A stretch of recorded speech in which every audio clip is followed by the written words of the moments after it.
Hey guys, it's July the 10th, right around 7 o'clock. Just got pretty much done for the day and kind of wrapping everything up. Get ready to go in and take a shower, call it a day, have something to eat.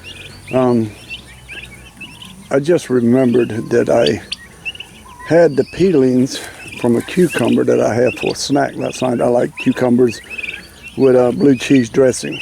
Kind of weird, I know. But I like blue cheese dressing. So I brought it out and threw it in with the guineas and the turkeys and the chickens, and they're having a ball with it, fighting over it and running away with it. But they're loving it. Pretty much, as you guys know, anything you throw to a chicken, they're going to eat it pretty much. The turkeys are really getting big. We went today, me and a neighbor, and got what they call slabs. It's the ends off of the outside edges of oak trees. And I wasn't sure what they actually do with them. I knew they sold them, and I was told $10 a bundle. When I got there, it was $12 a bundle, $2. I mean, not a big deal, not a big deal at all, because it's actually a fairly good price once you see how many that are in this bundle. And he pretty much told me I could buy as many as I want. And the way I'm thinking is I don't have a lot of time to cut any firewood, which is kind of late this time of the year to try to cut any firewood and let it get seasoned, dry out or whatever. So I'll probably end up just buying a bunch of it from him. And he's not, he's probably 5-6 miles up the road from me, down a little dirt road. Actually, I'm going to do a video one day when I go to get some from him. But I figured at that price, $12 a bundle, and once you see the size of this bundle, it's not even honestly worth it for me to even go out in the woods there and try to cut them and drag them out and cut it up, split it up, and then it's got to cure, it's got to dry out and everything. So, of course, next year as I cut trees down, I'll have it cut and stacked and everything for next year. But anyway, I'm going to show you what this bundle size looks like. It's actually bigger than what I thought it would be. And all of this, actually the reason I bought this, as I told you, I'm going to use this as a siding on that shed that I have that's right there. And I'm going to build a chicken house out of this.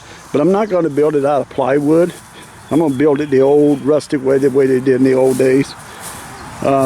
Just a neighbor's going to he's got a sawmill, portable sawmill, and he's going to bring his sawmill here, and we're going to cut some of my trees, and we're going to go out and cut certain trees out and everything, and we're going to make the 4x4 posts and then the 2x4s, and we're going to frame it all up with that stuff, different kind of woods, oak, poplar, whatever kind of woods we cut down, trees that we cut down. And then we're going to use this oak slabs as siding. And as you notice, some of this stuff is not good for siding. They actually sell this to a company that buys it, and they pay $12 a bundle. It's what he charged me. He said he'd charge me the same price as what he charged them. And they pick up, I think it's a semi-truckload. I forgot how many bundles he said goes on a semi-truckload, but they pay $12 a load. And they actually make charcoal out of this. I think I've seen some YouTube videos before in the past how they burn it, charcoal it, and somehow they press it into charcoal and they make charcoal out of it. But as you'll see, it's still bundled, so I can't pull the board up. So it gets real thin in some spots, and then it gets thicker in some spots, but there are actually some of it in there that are just perfect for what I'm looking for. So what I'll do is I'll pull out the ones that, like this one here, for instance. This one here is actually perfect for what I'm wanting on the siding. And this one here, this is actually a good one here. I'll pull all the good ones out that I want to do the siding with, and I'll put them aside because we're actually going to get a couple more bundles tomorrow. And then I'll just kind of weed them out. I'll take the ones that are not good for what I need them for, and those will end up being cut up into shorter pieces and be burnt for firewood over the winter.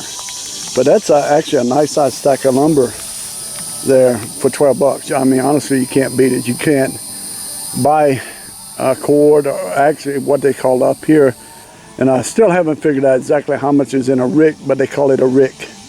It's not as big as a cord. A cord is a lot more wood, quite a bit more wood. But you can't get a rick for 12 bucks. And that's probably a rick or more. So actually I think it's a pretty good deal. Like I said, none of it's going to go to waste. All the stuff that's not good for the siding that I need it for, it will end up being all burnt up and burnt for firewood over the winter. So I'll probably end up buying quite a few bundles of this stuff, like I said, because I don't have time to do any firewood this year. This stuff was all cut this year. It hasn't cured, so it's going to take it quite a while to cure. Actually be next year before it'll be ready. And that's some oak there where I've cut some tree limbs down. And I still have tons of tree limbs I need to cut down. But again, it won't cure until, or be ready to burn until next year. It had to be split and then dried out and everything. But I just thought that was a good deal when he was telling me that. But he's going to bring his sawmill in. He has a portable sawmill, and he's going to pull it in here, set it up, and then we'll go out, you know, like along this creek line here. There's quite a few different trees. I don't want to take them all away from the bank because that'll cause the bank to erode, the creek to erode the banks away and widen the creek and make it worse than what it is. But we're going to go in there and we're going to take some out. We're going to use that we can use for posts and beams and stuff like that. And we'll pick the certain ones out, cut them out, drag them out, and then he's going to trim them up. Now on the other side of the drive, for instance, those trees right there, there's a big clump. There's probably 8-10 trees right in that clump that I want to cut out of there. When I cut those out, that's actually going to leave quite a few behind it that will block the view from the road. And again, it's just for our privacy. We just want a little bit of privacy back here. But all down that tree line there is where that creek runs. It is really thick with trees. And a lot of them are just the right size that we need. And they're not oak trees, not all of them. There are a few, and there's a couple walnut trees in there. Of course, I'm not going to cut those because that's where the garden's going to be. But all back in there, there's tons of little young trees, immature trees. And eventually I want to cut that out, clear that out anyway, for all the garden space. And then of course, you know, up and through there. And then, sorry about moving so fast here. Back up on, there's a maple tree. And I wasn't thinking when I started building the house, because I like trees around for the shade, and I just like trees. Again, I apologize for the shakiness. But there's a maple tree right there. The house is going to go, like I was showing you yesterday, it's going to go right across, and it's going to be within probably 6 foot of that maple tree. And I didn't realize it's actually leaning over toward the house. Now, it may not fall, but over time it may fall. But it'll be dropping limbs on top of the roof. So I'm going to go ahead and take that tree out. We're going to cut that down, and we're actually going to cut it up. And he was kind of arguing with me that maple was too good of a wood to use for posts and stuff like that.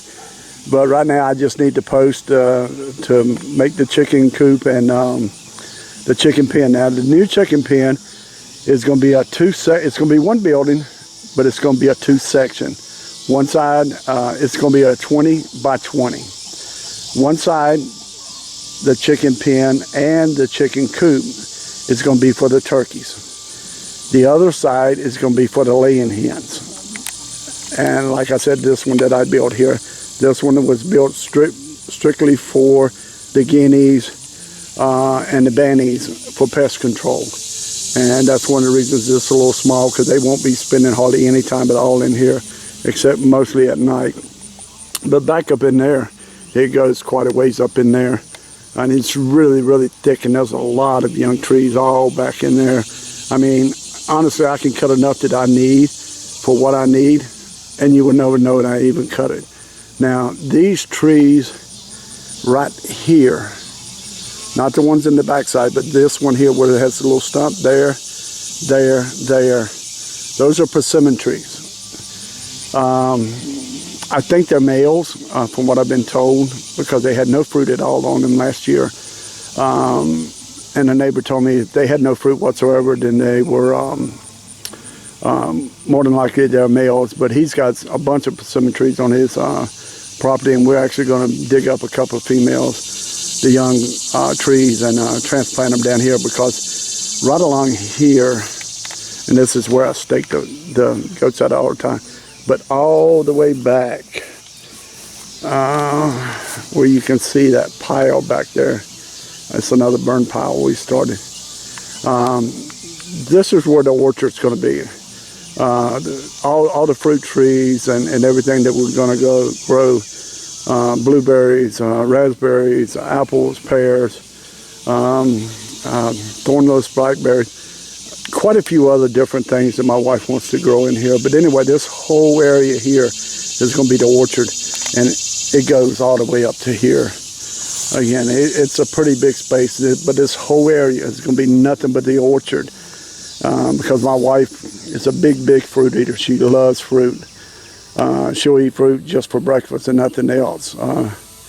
But anyway, that's the plan for right now for this chicken house and chicken coop. And I think, 20 by 20 is going to be pretty big. Even though split up, it'll be 10 foot wide, 20 foot long.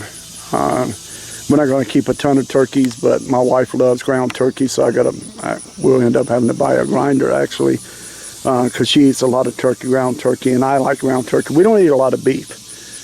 We eat a lot of turkey, ground turkey, and chicken and stuff like that. So anyway, guys, I'm going to call it quits for tonight and go in and get cleaned up and get something to eat and bring Nemo out to do his business, and hopefully he'll do it. And then I'll come out probably about 8:30. That's normally when the chickens and the turkeys go in, and I can go shut them up for tonight. All right, you guys have a good night, and try to get one made tomorrow. I don't know what's going on. Might even go to an auction tomorrow. I'm not sure. So, all right, have a good night, guys.